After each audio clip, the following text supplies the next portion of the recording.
So guys, dito po tayo guys. Mag-grocery po tayo ng konti. Of course, kasi naubusan po tayo, no?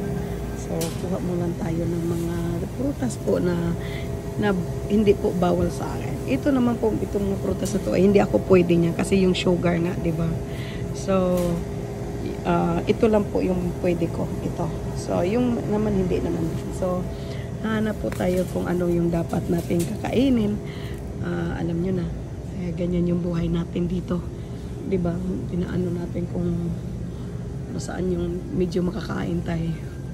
So anyway, ito naman po, mangga dito. Kasi ang ano kasi mangga dito, hinog na kasi to eh. Ayoko yung ano hinog. Alam niyo yun? Gusto ko yung ano medyo gusto ko yung ano yung medyo hindi hinog ba? Medyo hindi hinog. Ano ba yan? Isa lang. Oh, yan. Oh, hanap tayo ng ano. Mango. Green. Green mango? Yeah. Green mango. Wait till the car out. No, I just eat that one now. Really? Yeah. Shock na naman yung asawa ko. Ewan ko sa kanya. Bakit siya nang shock na yan? So, titingnan natin kung anong dapat. Diba? So, ingat na lang po tayo dito. Ano ba yung makikita natin dito? Masarap yung okra. Alam nyo guys, masarap yung okra. Kaso lang, medyo hindi yung ano yung okra niya. Grabe naman yun.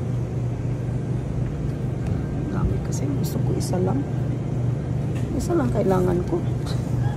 Alam niyo yun, isa lang talaga kailangan ko.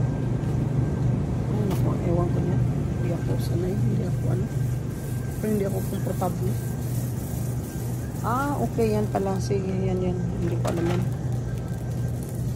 Okay, yan na pala yung gusto niya eh. Wala naman tayong magawa. Hindi kasi kayo. Do we have sweet potato, right? We got potato. Okay. I'm just wondering where is that. Where you put the sweet potato?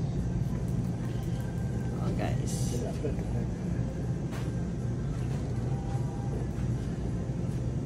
Okay, hindi na niya din alam kung nasaan yung sweet.